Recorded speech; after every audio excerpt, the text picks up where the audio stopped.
Hello everyone, welcome back to Rachna's education point. और आज हम पढ़ने वाले हैं सीडीपी चैप्टर वाइज अभिवृद्धि और विकास। फर्स्ट चैप्टर है और जिसमें हम देखेंगे कि एक बालक का विकास किस तरह से होता है। तो सबसे पहले हम जान लेते हैं कि बाल विकास के जनक कौन है। तो वो है स्टेनले हॉल। 1893 में इनका जन्म हुआ यूएसए में। नेक्स्ट टॉपिक है बाल विकास से तात्पर्य। तो बाल विकास से क्या तात्पर्य हो सकता है।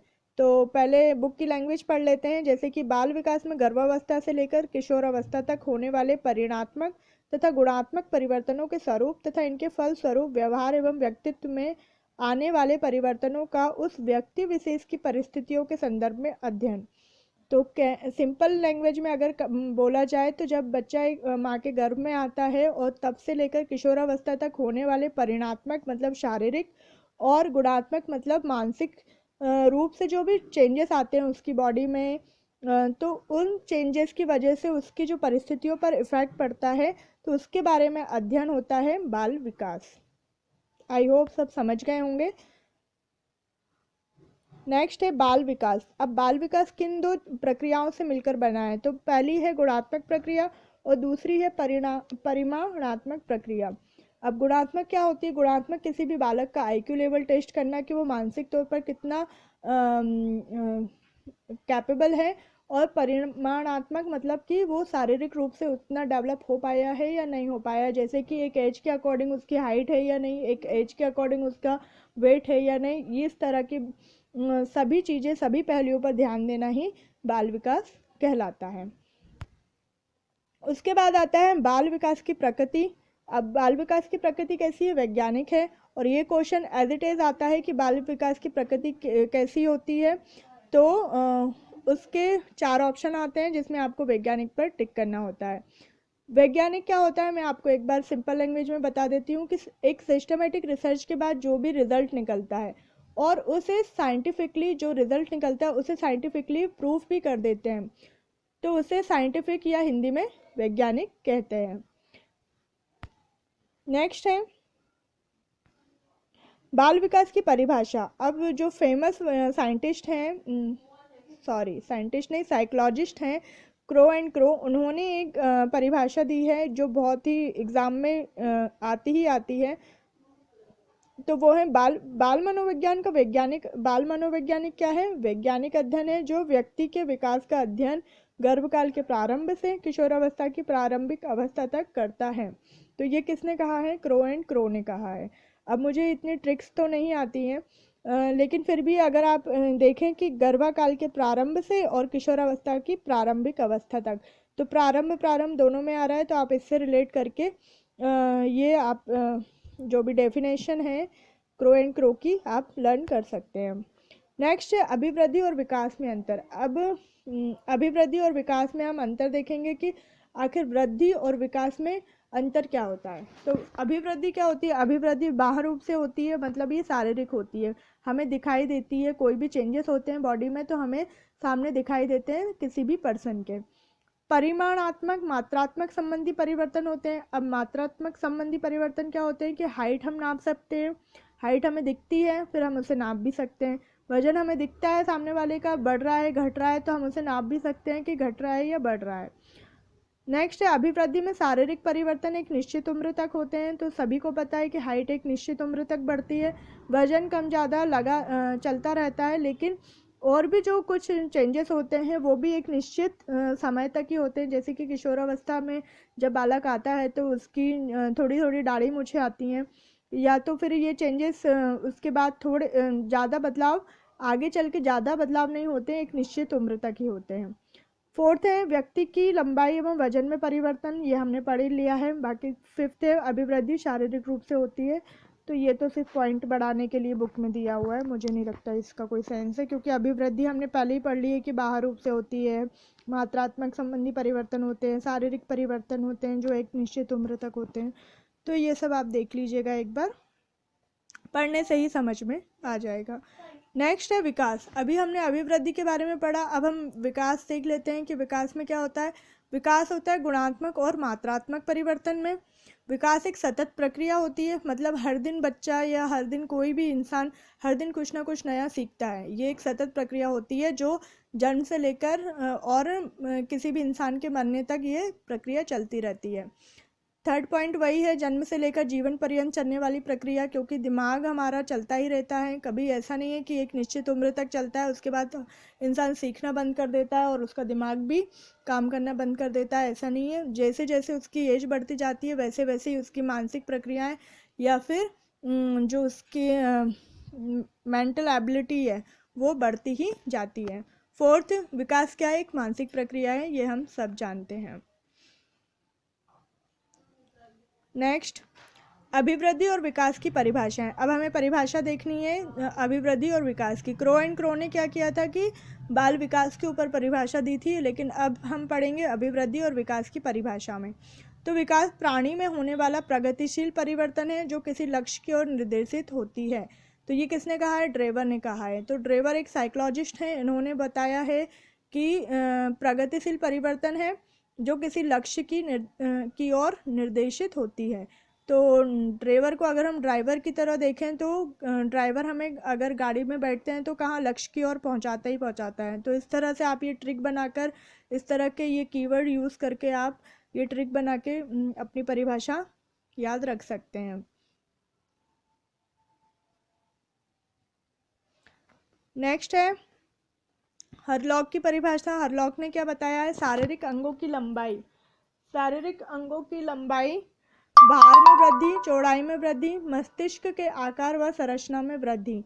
तो हरलॉक ने क्या किया? हर चीज़ को लॉक करके रखा है। जैसे कि उन्होंने लंबाई के बारे में बताया, चौड़ाई के बारे में भी बताया और संरचना के बारे में भी बताया। तो आप इस तरह से कोरिलेट करके ये डेफिनेशन भी लर्न कर सकते हैं। नेक्स्ट है गेसल। गेसल ने बताया है विकास एक प्रकार का परिवर्तन है जिसके द्वारा बालक में नवीन विशेषताएं, नवीन गुणों और क्षमताओं का विकास होता है। तो गेसल को अगर हम सेल की तरह लें तो सेल क्या करती है? नई क्षमताएं हमको देती है, नई कैपेसिटी देती है। अगर किसी भी चीज़ में हम बैटरी डालते हैं तो वो हमें नई कैपेसिटी देती है उस चीज़ को चलाने के लिए। तो हम क्षमताओं का विकास इस तरह से हम कोरिलेट कर सकते हैं।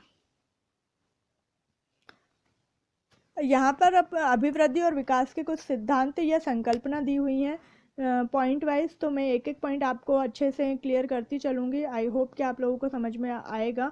तो फर्स्ट है हमारी पॉइंट है, फर्स्ट पॉइंट है निरंतर विकास का सिद्धांत।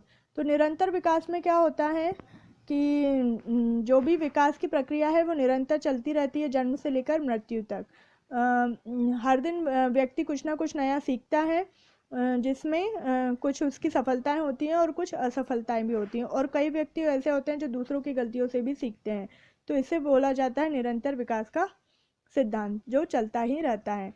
नेक्स्ट पॉइंट है सामान्य से विशिष्ट की ओर।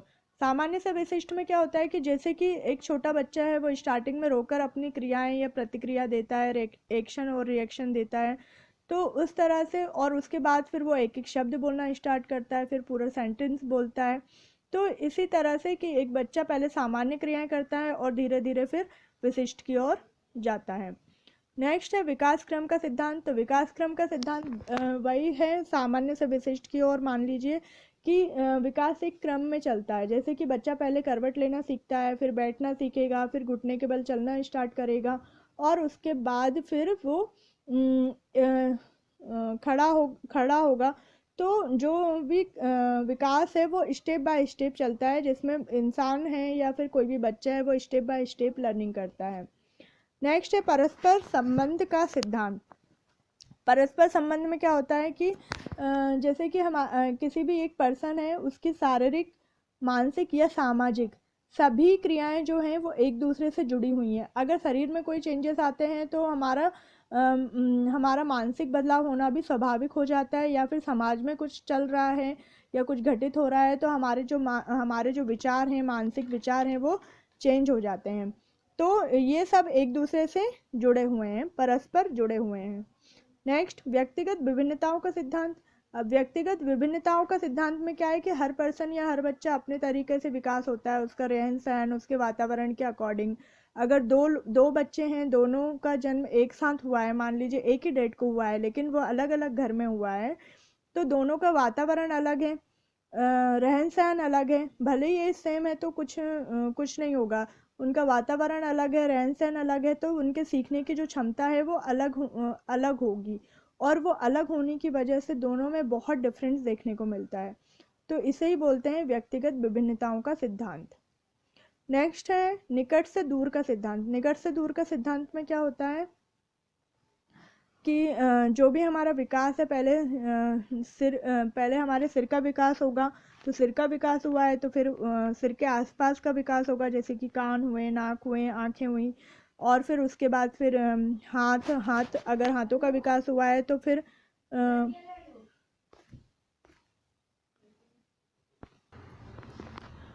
तो अगर हाथों का हमारा डेवलपमेंट हो रहा है तो हाथों से फिर फिंगर डेवलप होंगी, और उसके बाद नेल्स। तो इसे कहा जाता है निकट से दूर का सिद्धांत। अब है विभिन्नताओं का सिद्धांत। विभिन्नताओं में क्या होता है? विभिन्नताओं में बालक का विकास हर अवस्था में अलग अलग तरीके से होता है, जैसे कि बाल्यावस्था में अलग, किशोरावस्था में अलग, और पर्सन जब एडल्ट हो जाता है तो उसका डेवलपमेंट होता है मेंटली और फिजिकली दोनों रूप से अलग अलग होता है। तो इसे कहा जाता है विभिन्नताओं का सिद्धांत। अब विकास की भविष्यवाणी क्या होती है? विकास की भविष्यवाणी होती है कि बच्चे में कुछ सिम्टम्स को देखते हुए पहले ही भविष्यवाणी कर देते हैं डॉक्टर्स की, इसको आगे चल के फ्यूचर में ये जो बच्चा है आगे चल के इस तरह की डिसीज़ इसको हो सकती हैं। तो इस तरह की जो विकास की भविष्यवाणी है उन्हें वो डॉक्टर्स पहले ही बता देते हैं, या फिर साइकोलॉजिस्ट पहले ही बता देते हैं कि इसका जो ब्रेन है अभी इतना डेवलप है, तो आगे चल के वो कितना कैपेबल हो पाएगा मेंटली और फिजिकली। तो इस तरह से होता है कि विकास की भविष्यवाणी पहले से ही कर दी जाती है किसी भी बच्चे के बारे में।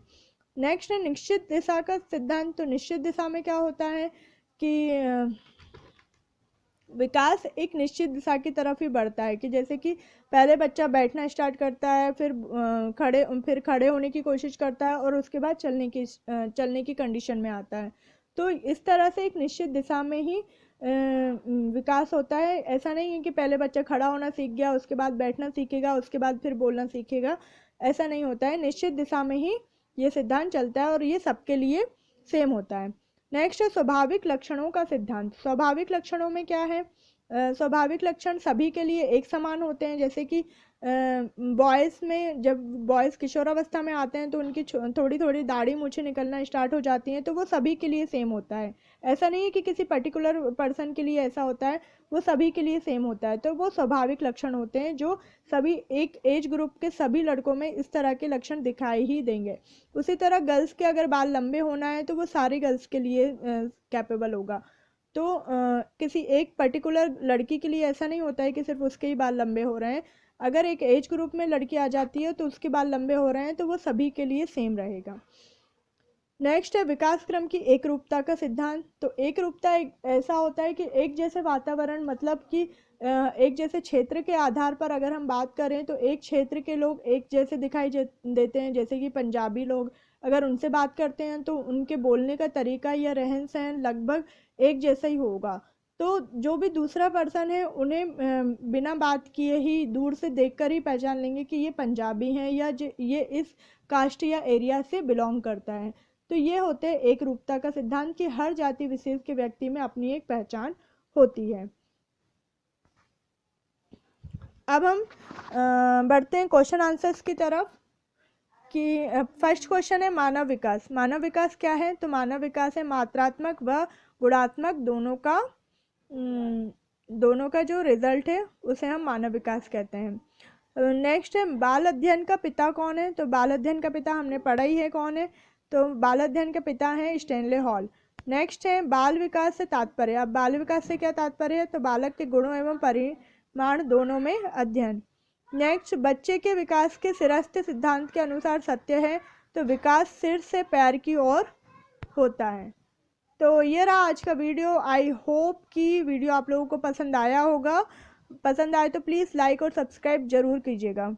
नेक्स्ट क्वेश्चन है हमारा लास्ट, बालक की वृद्धि और विकास के अध्ययन में सर्वोत्तम विधि कौन सी है? तो मनोविश्लेषणात्मक विधि। तो मिलते हैं नेक्स्ट वीडियो में, तब तक के लिए खुश रहिए, स्वस्थ रहिए।